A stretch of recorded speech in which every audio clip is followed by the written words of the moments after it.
बघ बावड्या, तुझ्या समोर जो नफ्या तोट्याचा प्रश्न आहे ह्याला सोडवायचा आहे फक्त सेकंदात. कसं बघ, काय केलंय, जर खरेदी किमतीचे 70% बरोबर विक्री किमतीचे 40% दिल्यात आणि विचारले दाद्या नफा किंवा तोटा किती होईल. सगळ्यात पहिलं खकी आणि विकी दाबात लिहायचं. ठीक आहे.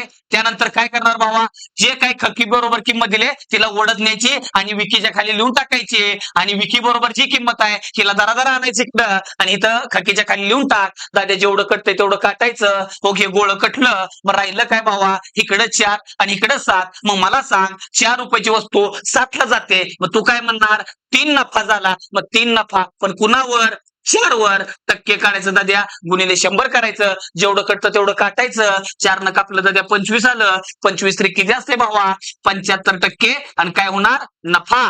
मग भावड्या माझं उत्तर आलंय. मग एक झालं माझं तर एक तुझं.